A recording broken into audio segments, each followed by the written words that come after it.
I have never felt cooler than that there. It doesn't get better than that. It doesn't. It just simply doesn't get better than that. It gets better than that, though, that we're sitting on this set hanging out. It's the Kickoff presented by Ram Trucks. He's Gary Striewski. I'm Jason Fitz. We're new hanging out with you every Friday, but we will be here every single week at 6 p.m. Eastern for 30 minutes to get you caught up on everything you need to know for the entire weekend. Obviously, we'll be doing it on this incredible set. I need to know why you got 2 marshmallows. I only got 1. Yeah, we're not just here. We're here on the coolest set on the campus of ESPN, and we've been on a ton of sets.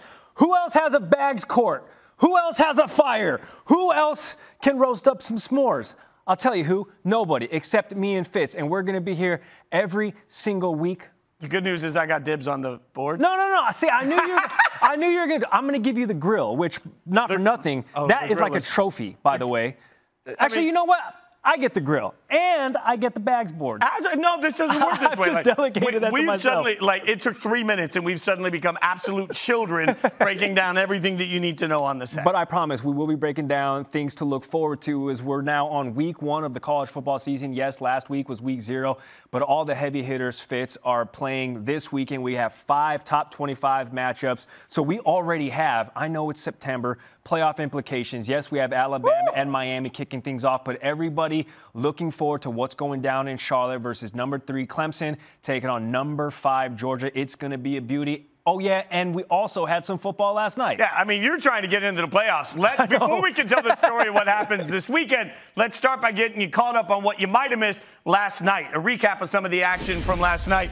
Drake released Certified Lover Boy last night. Not only that, we got some plays as tracks on his new record, which includes Way Too Sexy. This would be the Chanticleer's mascot showing up on a skidoo on wheels. Shouts out to Kawhi Leonard, by the way, for being in the Way Too Sexy music video with Drizzy. But I'm a little upset that the Chanticleers, I mean, they went all the way, but my guy forgot to cover up his shins, but I do like the entrance. Look, I'm just saying, this is how Gary gets to campus every day. That's a fact. Don't Google it. I scan my badge just like the rest of them. Let's go to the next track.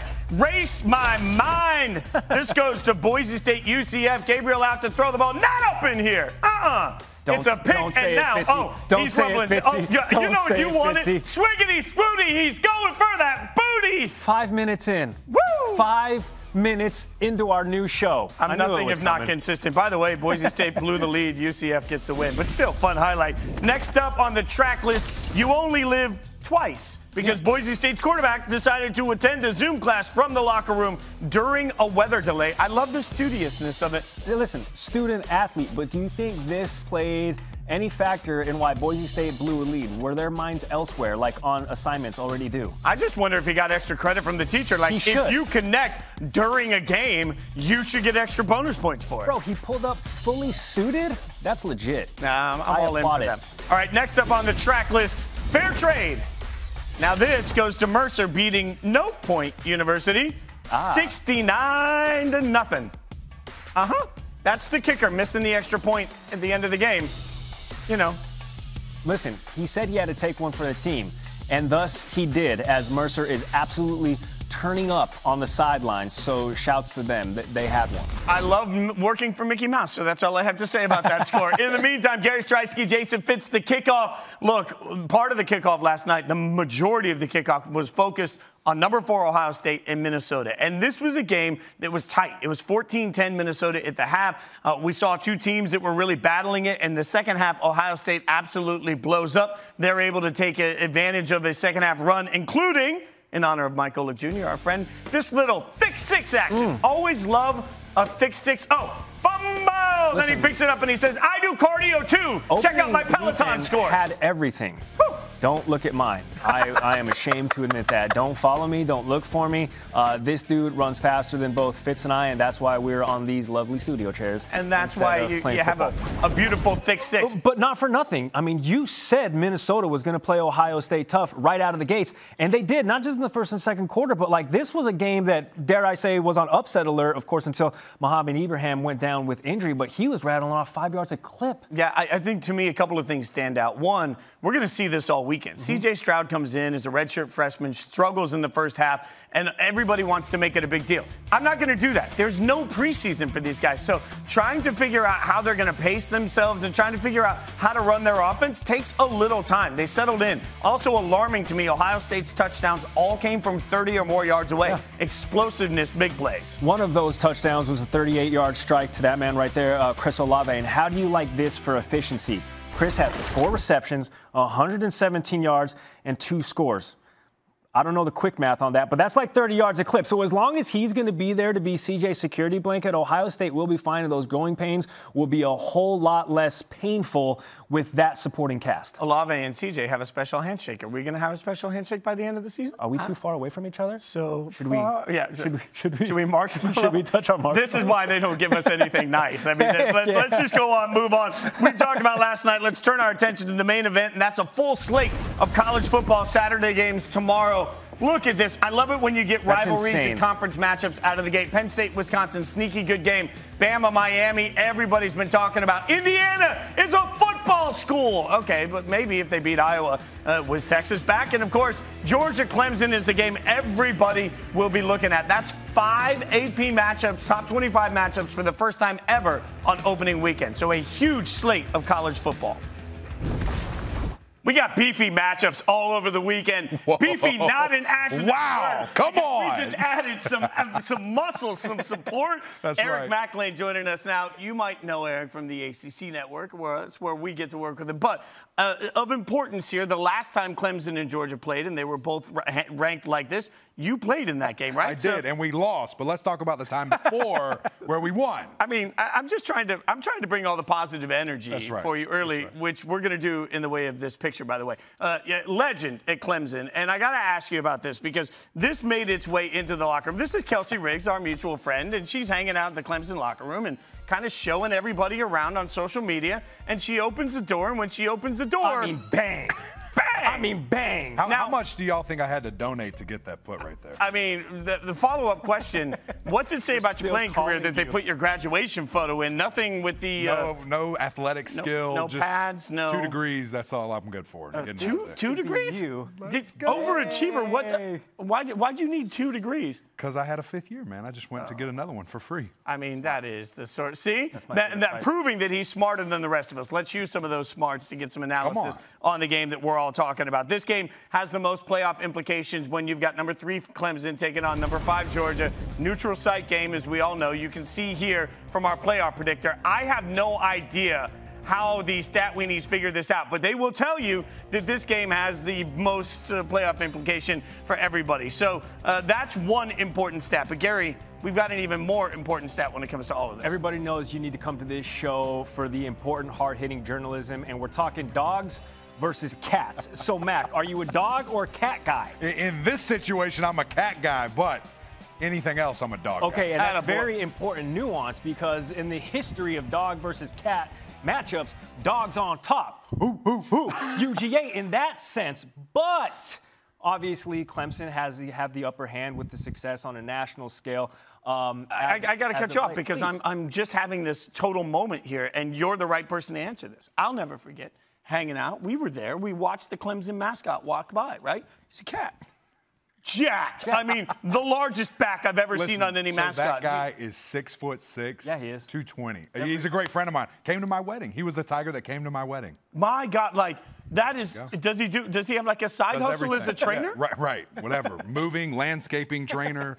Does it all. Alex, I feel like shout out. I'm the guy that shows up and I'm like, hey guys, I'd like to be the team mascot. Never mind. I saw that guy. See that guy out. Let me ask you this question though, like actually, because we get a treat coming out of the gates with a top 5 matchup, Georgia-Clemson. Should they play more often?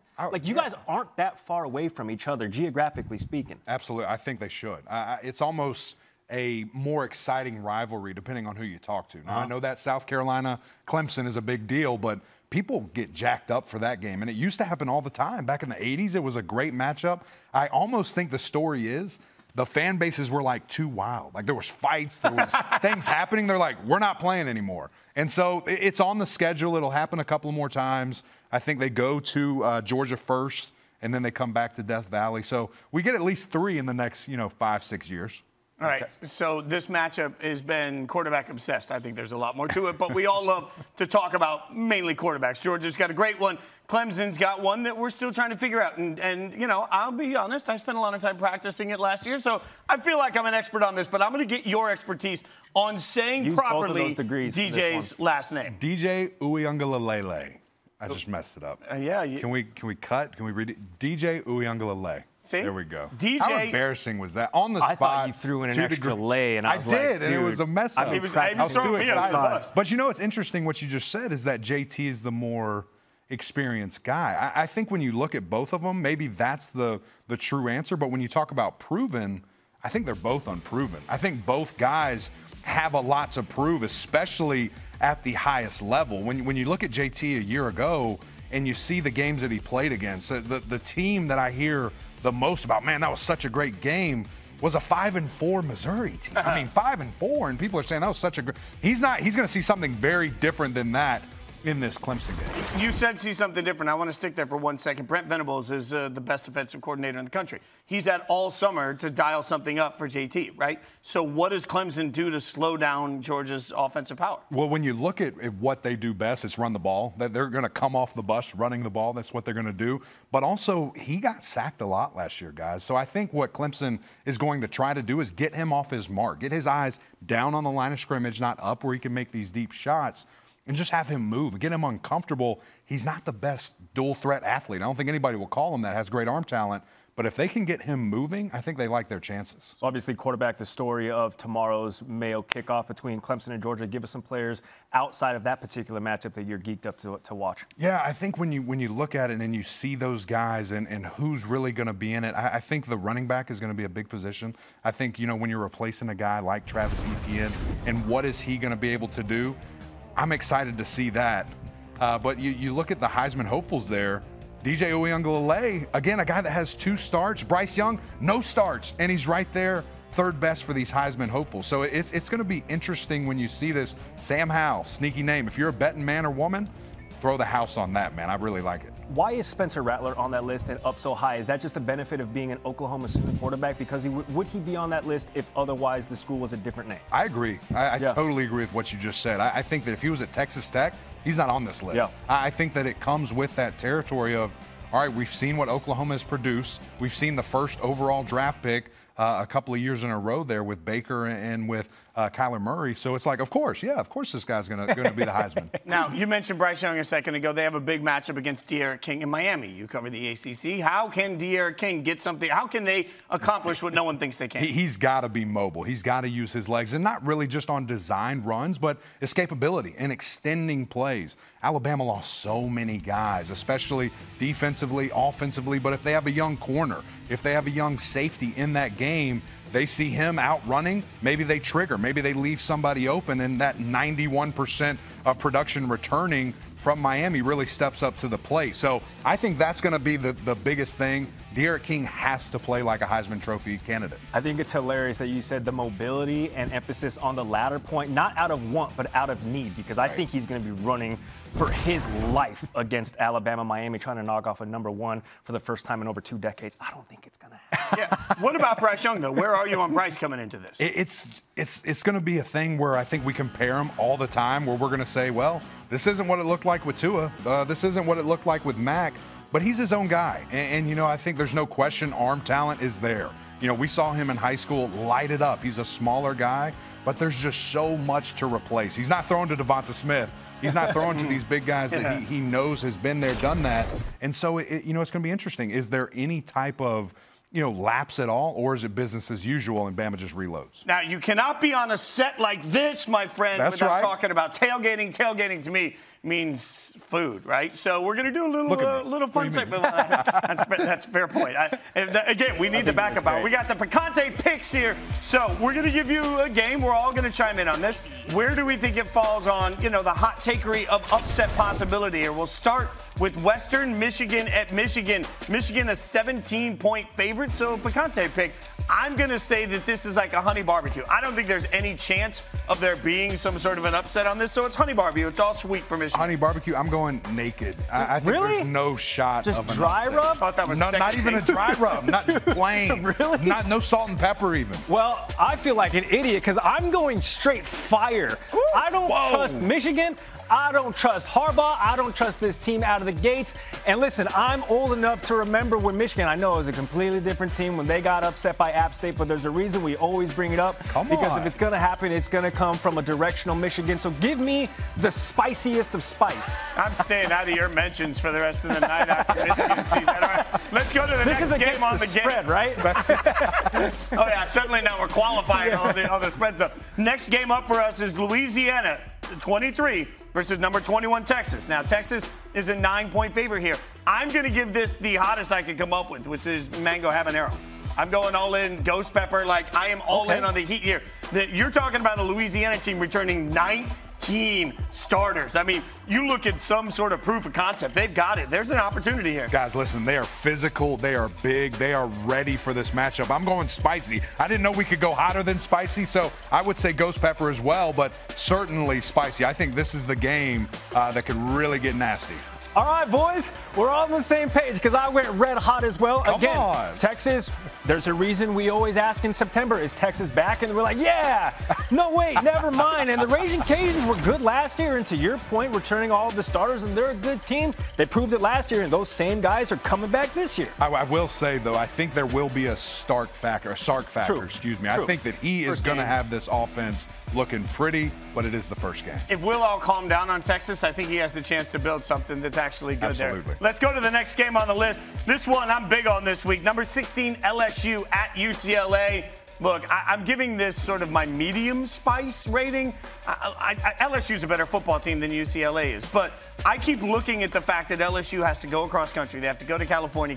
That UCLA got that warm-up game against Hawaii, and this is an LSU team that had a trash defense. I mean, a garbage defense last year. So I'm in on this one being at least spicy. Yeah, I'm going mild. I'm not, on the UCLA train like Herbie is, just saying, hey, this is it. These are the guys. So I'm going LSU, and it might be ugly, but I think the offense just has to be improved. I'm spicy as well, and quite honestly, it's a coin flip for me as far as what is the upset here. Like LSU coming in at 16, but UCLA won handily last week out of the gates. Everyone's talking about them being like a sleeper.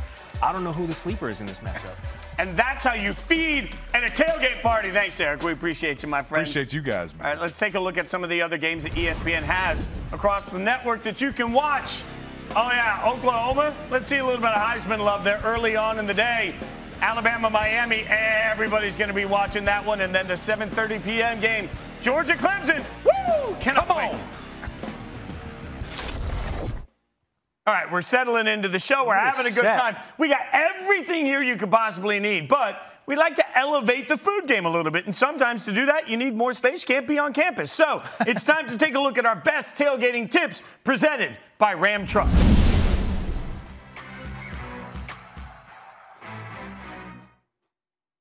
Fitz, you brought me to this field for what? Well, we can't tailgate inside the studio, so I thought it'd be better to do it out here. Good answer. Now look, everybody likes a taco, but what if I told you we could elevate and instead of a taco, we could do a walk-in taco? That is insanity, Well, and I don't believe it until I see it. Well, we are gonna do it, and before we stack anything, we'll run through all of the ingredients to get to it. First, get your favorite corn chip. Whatever type of corn chip you like, any type of corn chip. These will do. We go to the field of dream ingredients. Oh, I like that. Field of ingredient dreams. That is A bunch suave. of ingredients on a mini football field, okay? Okay. And it starts with chicken. But this isn't just any chicken. This is where you elevate things. The day before, you get yourself any sort of a food storage bag, right? Okay. You drop some chicken in. You put in a little bit of sugar-free cola, right? Ooh. And then you took a little barbecue sauce. You put it in there. Okay. You let it cook. You let it simmer, and then you cook it down. I gotta stop you right there. A lot of people heard sugar-free cola and maybe thought, what is Fitz talking about? But you're saying that's kind of an X factor. It is. It's what elevates it. Everybody be like, this is the best chicken I've ever had in my life. Okay. All from sugar-free cola. And then it gets only better because you start adding things from there. We got refried beans. Goodness gracious. Right? We got the shredded cheese, whatever Okay. kind you like. Yeah. You cannot have salsa without also having sour cream. So the both must be there. It's a rule written somewhere. I'm sure somebody's written that. You got the lettuce. You have the perfectly diced tomatoes. I tell you what, man, if symmetry had a definition, your face would be right next to it. They'd be tomatoes if they weren't so perfectly Sure. Now they're tomatoes. That's the Okay. way it works. Then you have the green onion. Looks like scallions from here, but that's neither here nor there. It's because you're fancy. Get a little bit of cilantro, and because you are particularly bougie, you finish it off with a squeeze of lime, all right? Okay, So now, I like that. Anybody could take this and build it in their own food storage bag, but we're on TV, man. We're That's doing it unbelievable. the right way in mason jars. Does Mason know about this? Yeah. All right, so we start with some corn chips. You just throw them in the bottom. All right, you got them? You ready? May I? Go ahead. Thank you. Throwing things. Whoa. Look at you. Thank you. So next up, we're going to add in some of this delightful, elevated, beautiful, amazing chicken. Okay, lot of descriptive words. I'm taking 3, well, you know what, 4 scoops. I like it so much. Dude, I've been saying, man, you're bulking up. That protein is doing some things for you. I'm going to go ahead and hop in. You should see me without a shirt on. I don't want to. Well, I mean, that seems aggressive. I'm going 2 scoops here because I feel like I'm going to run out of room. All right, so next up we got the refried beans. Okay. I'm going to double whap. Double whap. Wow. I like a lot of food. Little frijoles for you. All right. You're a man of culture. Here we go. Bam. I'm just going to go one Single flop. whap? Okay. Yep. I'm using my hands in the cheese. Hands in the cheese. I'm going to keep going. Now, these are called vegetables. I don't know if you've ever heard of them. Say that one more time? Yeah, vegetables. Okay. So that's where we go there. I'm getting a lot of the tomato because, again, it's perfect. Fitz, I'm going to have to stop you right there. Everybody knows tomato is actually a fruit. Okay. Wow. Okay. Which makes ketchup a smoothie. But that's for another episode. I don't think that's fact. I'm fairly certain that's not fact. The important thing here with the squeeze. Get some scallion. Oh. Now here's a pro tailgating tip for you. If you want to make them the day before and be fancy, you can just put a lid on them and then you've got them and they're ready to go. In the meantime, they're called walking tacos, not standing tacos, so let's walk. You are a smart man. Plus, Mason probably wants his jars back. Oh, we've got food, we've got football, but the one thing this tailgate party is missing? Famous friends. Country music. Let's bring it all together. My buddy Chris Young going to join us on the kickoff. Chris, man, appreciate you hanging out with us. No, man, I'm sorry. You and I are buddies. You've been to my shows before. I thought we were friends, and I feel like that now you've let me down because I watched that segment right before where you guys were talking about Texas. But I was I'm going to be honest. I was kind of hoping they hadn't connected you yet, but I got nothing. Gary, ask him a question, and hopefully we can distract him. Chris, Gary Striewski here. Looking forward to becoming your friend throughout this season and taking Fitz's place. So I want to ask you about that Texas Longhorn fanhood. And I guess it would be easy to be a Texas Longhorn fan when you are in a situation that you found yourself in 2005 in a particular bar when Vince Young did the improbable. Can you tell us that story? Yeah, man. Kind of a crazy story. I grew up in Tennessee, but I've got a lot of family from Texas. I was actually living in Texas at the time. I was playing at this club that doesn't exist anymore called Cowboys in Arlington, Texas. Used to be a Kmart that they turned into a club. And I was supposed to be on stage right as he does what you're seeing on camera right now and just ran that ball in. He put the entire team on his shoulders. And it was just one of the – it's still one of those games that people put as like top 5, if not the number 1 college football game of all time. And it was just wild being there. And I didn't make it on stage for a good 10 minutes after I was supposed to be up there. We were in the middle of a crowd of people screaming. It was amazing. It was amazing. Where's the singer? Dude, this is my whole thing. That's why I'm a bit offended, Fitz, because you and I have been talking all day long. And I told you, I was like, hey, man, I understand there's questions with Hudson Card and obviously the wide receiving core, and we need them to step up and prove it in their first game. And then I see you just lavishing praise upon Oklahoma playing a team that's not ranked. And we're going out there in the first game and playing a team that's bringing back a bunch of starters. I believe in Sarkisian. I think he's going to be a great coach. I think he is going to elevate this team to where it needs to be. I believe in our defense more than our offense for the first time in a long time. And I'm hoping that the offense shows up. So I just feel a little bit betrayed, man. I thought we were closer than this. See, but remember, though, at the end of my take, I did say, in case you were listening, if we're patient with Sark, I think he can build something. That was just for you, Chris. Now, obviously, tomorrow night, I didn't hear him Gary, I swear. No, tomorrow night, you're going to be playing a show. Little Birdie told me you'll actually be on stage while Sark has his first game. So, what are you doing? How are you keeping up with the game? Is it like, are you TiVoing it on the bus? Is somebody talking in your ears? What's the secret going to be? Okay. So I'm not saying that I know that one of my compatriots in the country music world has done this and left a TV screen down by their feet while they were playing a show. Yo, that's hilarious. I am not doing that, but I will absolutely have my monitor guy in my ear monitors giving me updates on the game. Yeah, and one of your buddies that we'll talk about in a second admitted openly on the NFL draft segments we did, Kane Brown admitted he takes his phone up. He's just flipping around. He's like, I turn around so the crowd thinks I'm getting a drink, and then I go ahead and watch the game. That's what they're doing. That's what's happening on stage. Listen, when you're Chris Bannon, when people are paying money, or Chris Young, excuse me, and people are paying money to come see you, you can do whatever the heck you want. But I do want to talk about Hudson Card, because you just mentioned it. Sark starting that redshirt freshman. So, like, where are your concerns as Sark starts his new era down there in Austin? I mean, let's look at, like, the truth, right? I brought up the fact that we don't know what our wide receiver core is going to look like. They're just as untested as our QB. In the case of, like, the Ohio State game that happened the other night with Stroud, obviously that first half, he was figuring things out, right? He's overthrowing guys a little bit. They're not on the same page. Comes out in the second half, completely different game. And I just hope that we don't take the time to get going, because it's one of those trap games, I think, a little bit, because people see that matchup and they don't realize that, you know, we're playing a highly ranked team, and we're playing a team that's ranked near us. And this is a feather in their cap if they win this game over Texas going into the start of the season.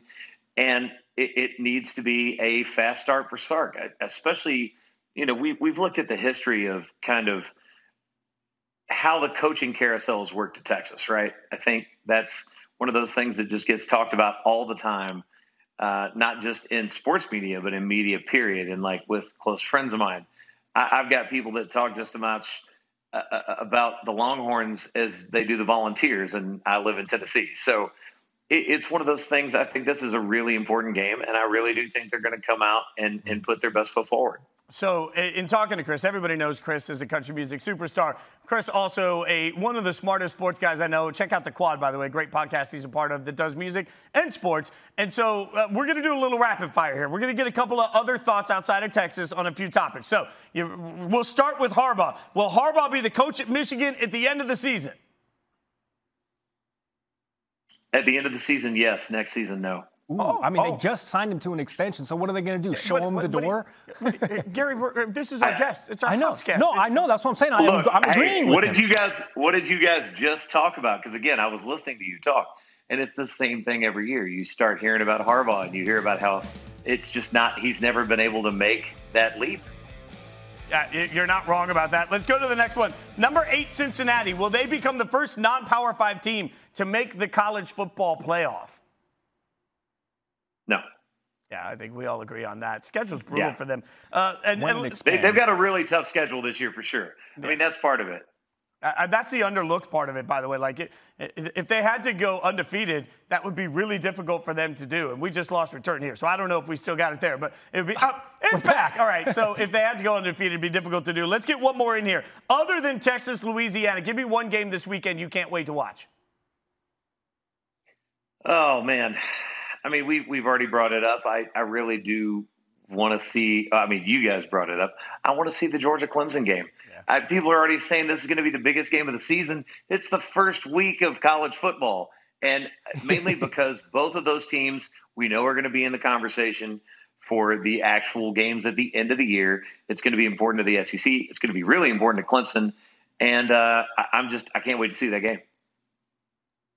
Hey, Chris, we want to get you out on this. We obviously know that your album, Famous Friends, is out now. We want to sidebox with a video from a recent show where one of your famous friends surprised you. Can you give us the play-by-play with what went down between this show and is that Kane Brown surprising you? Yeah, it's KB. So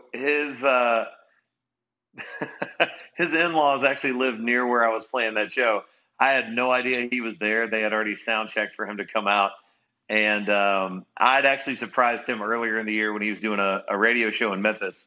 And so he said this was payback. And I don't know if it shows it in this video, but at the end, I pick him up over the top of my head. Because, evidently that's when I get surprised, that's what I do. That's the same thing I did to Vince Gill when he invited me to join the Opry. So I'm a big dude, and I don't mind doing that to other people when they jump up on stage and surprise me with something. So very cool that Kane did that. Yeah, look, Kane easier to lift than Vince. I can't imagine Vince. Vince probably put up a fight. All right, so Chris, we got to ask you in honor of famous friends. I just got to ask, who's the most famous friend in your phone? It's not Fitz. No, it's not me. Oh man. First of all, Fitz, I love you. I know. It's mutual. I would say sports-wise, probably Dak Prescott. He called it. Music-wise, Garth. He called both of them. 2 for 2. We had I'm just taking the wall down here. We had a pre-production meeting. Yep. Gary and I were sitting there, and he said, "Who do you think he's going to answer?" And I said, "Man, it's got to be Garth on the one side." I thought you were going to go with George Strait. Hey, look, if you want me to give you another one, I could give you Brad Paisley because he does a bunch of stuff with Peyton. Yeah, okay, that's good. But I knew Garth. You don't get better than Garth and Dak. Yeah. Chris, congratulations on the record release, man. Have a great fall. Can't wait to see you out on the road as always. Guys, check out the Quad Podcast also and follow him on Twitter. Chris, always appreciate you, brother. Thanks for coming on, man. Hook him. Oh, see, he's all in on it. I was afraid, we got to talk to our production staff about this, too. We got to make sure that, we know that Chris can't hear these things, right? He's not allowed to hear me on air. So, listen, I know that he's still with us, and when he came out here and joined the show and chirped you, I realized that he was also chirping me because I was the one talking more crap about Texas than you, but y'all got the relationship, so he lit you up about it. I'm sorry, CY. So Herbie's got this up here. What's the most intriguing game? We're going to do this on Fridays.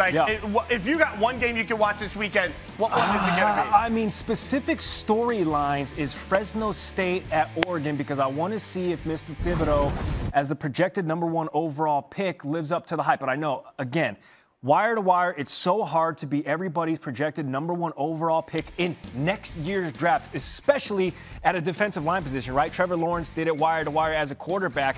But, I just want to see what he does individually with the spotlight on him week 1 throughout the rest of the season. I love you giving some Pac-12 love out of this. And, look, we're trying to avoid the ones we've been talking about all day. But I will bring back one we mentioned a little bit earlier, and that's LSU going out to UCLA. To me, there's a lot of pressure this year on Coach O. This was a bad LSU defense last year. I mentioned it earlier, historically bad. And it was a team that didn't live up to expectations, but they've recruited very well. So there's going to be the expectation now that Coach O and LSU gets things figured out. If they don't, I think rumblings come this season that it was all about Brady and Burrow, not about Coach O. And that's real if they can't win some games. They've got to start fast against UCLA. So last year on a show, I remember we had Booger on as a guest, and you kind of floated the idea because LSU stumbled last year throughout the season. And you were like, hey, does the seat start getting hot? And Booger was like, hey, listen, I think it was week 2 or 3. But, if that bleeds into this season, then okay, because now we're 2 years away from a natty. And I want to say again loudly, there are bigger things than football for everybody in Louisiana, and obviously our thoughts and prayers are there. It doesn't change the fact that LSU has to play this weekend, and that makes it a game that's worth watching. This is worth watching every single Friday. He's Gary Striewski. I'm Jason Fitz. We will be back every week to get you caught up on everything that you need to know. This has been The Kickoff, presented by Ram Trucks. Thank you so much for hanging out with us. And I am taking these home at the end. You are not getting those. I am. You are not. I swear to God, I will fight you with the marshmallow. I'm taking the bags boards home. Don't take the board. You can have the fire pit.